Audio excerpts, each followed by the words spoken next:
Hello, I'm Richard Murphy. I want to talk about the question of how much debt Scotland might owe the rest of the UK if it became independent. I wrote a blog about that this week, and that blog has now transferred to the national newspaper in Scotland, so I thought it worth discussing it in a video as well. This is complicated and I'm going to miss out some of the detail that's in the blog, so I'm going to look at the principles. The first principle that we have to look at is how much debt is there. UK national debt, according to the government, is over £2 trillion at present. That's £2,000 billion. But that's not true. Their own audited accounts show that the UK debt, net of national savings and investment, was £1,240 billion at 31st March 2019. And for various reasons, it's impossible that it's gone up by more than about £60 billion net of quantitative easing since then. And that figure has to be stated net of quantitative easing because QE cancels government debt. So total UK government debt at present is about £1,300 billion.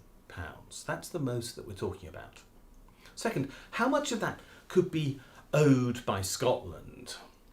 Unionists frequently suggest that we simply apply a proportion to this total UK debt based upon how many people live in Scotland, which is about 5.6 million people, and how many people live in the UK as a whole, which is about 66 million people.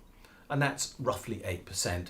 And if you do that figure using the precise numbers, then you'll come up with a total debt owing by Scotland to the rest of the UK if Scotland became independent of £106 billion. Now, that's the maximum figure I think we could talk about, but I don't believe that's the right number either, because there are some more adjustments to make. First of all, Scotland didn't run a deficit from at least 1980 until 2014 because of oil. In 1980, the total UK national debt was £98 billion. In 2014, total UK debt was something like £1,440 billion before quantitative easing at the time. So something like £1,340 billion of national debt was incurred without any contribution being made to that debt by Scotland at all. My suggestion is very simple, that debt should be taken out of account altogether when considering how much Scotland owes. Now, of course, more gross debt before quantitative easing has been incurred since 2014. This is indisputable. But when you add all these sums up, the maximum amount that Scotland might pay once there's an apportionment turns out to be remarkable. In fact, the total debt that Scotland could pay would be something like £440 billion for apportionment purposes, and there's over £500 billion of QE. Put all that together and suddenly Scotland doesn't owe England money. England would owe Scotland money if Scotland was to become independent. And I could make another adjustment yet again to that number, which would be to allow for the fact that there's interest included in the debt charge from 2014 to 2020, which Scotland shouldn't pay because it's being paid on interest accumulated not by Scotland but by the rest of the UK. Now, my argument then is actually something like 20 to 25 billion is in fact actually owed by the rest of the UK to Scotland at present, once we adjust for the real debt number, apportion it correctly, taking oil into account, and allowing for appropriate and not inappropriate interest charges. There's another dimension to this. Even if none of those adjustments were agreed, let's suppose that the oil adjustment wasn't agreed, the interest adjustment wasn't agreed, we could even argue about QE, although I have absolutely no idea why. There's still another factor to take into account here, and that is that the split between Scotland and the rest of the UK, if Scotland became independent, would be governed by international law.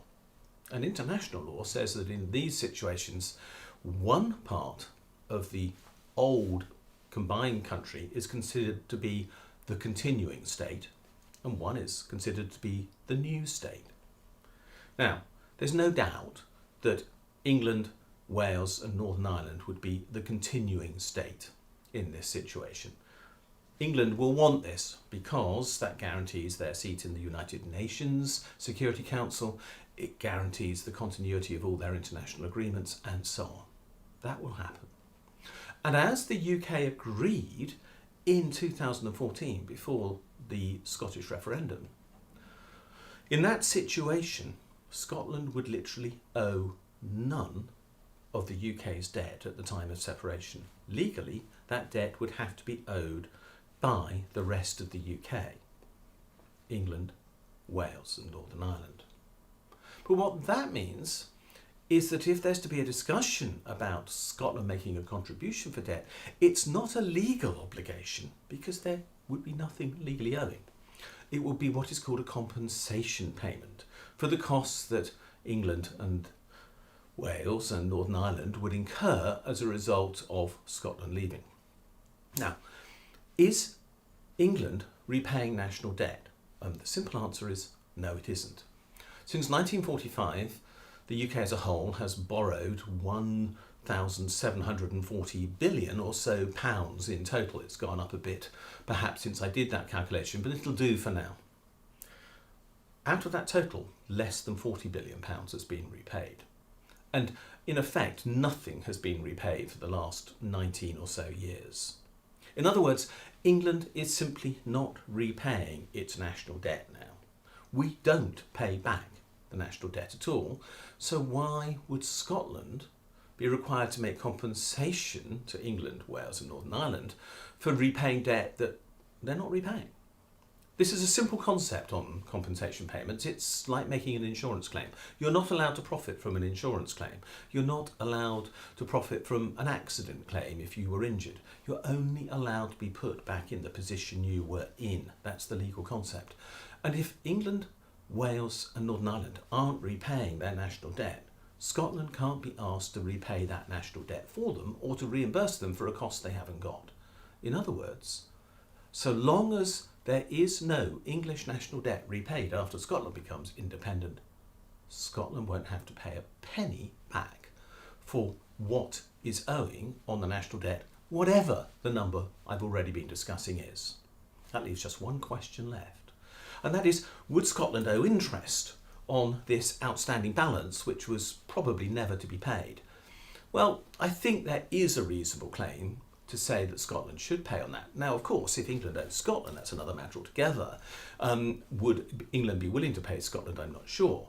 But if we take the worst case example of Scotland owing 106 billion to England, and I stress that's the worst case example, and really I can't imagine that number arising, the maximum interest rate that England is now paying on its long-term national debt is 0.6%. In other words, the maximum that Scotland could compensate England, Wales and Northern Ireland with regard to interest owing would be 0.6% of that 106 billion, which is near enough 600 million a year. Now, 600 million pounds a year is a lot, but put this in the context of the Scottish national budget after independence, which is going to be something over 60 billion pounds a year, probably over 70 billion pounds a year. Put it in that context, and the payment is less than 1% of total government expenditure in Scotland after independence. Compared to what the UK as a whole has been paying in recent years, where that figure has run up to 6, 7 and even 8%, this is a tiny obligation to pay. In other words, if Scotland became independent, two things would happen. First, it wouldn't have to repay the UK national debt. Not any chance of that, because there's no legal basis for it being required to do so. And secondly, its interest obligations will tumble to one of the smallest in the world. Scotland won't be burdened by debt if it becomes independent. Scotland will be liberated from debt by becoming independent. And there's nothing that England, Wales and Northern Ireland can do about that, because this has already legally been agreed that they will assume the responsibility for the full debt, and compensation basis of payment, as basically laid out in common law, would require that no more than this 600 million a year, or maybe a lot less, be paid. What I'm saying is, the argument that Scotland can't afford to be independent because of the debts it will inherit is nonsense. Scotland can very definitely afford to be independent precisely because that will reduce the debt burden upon it. Its future is looking good. I'm Richard Murphy. If you're interested in what I've been talking about here, I will be making other videos around the Scottish economy. Please click the subscribe button below this video. Follow me on Twitter at Richard J. Murphy. Look at my blog, Tax Research UK. Yes, I know, Tax Research UK, but maybe that won't last forever. And I'll be talking to you again soon, I hope.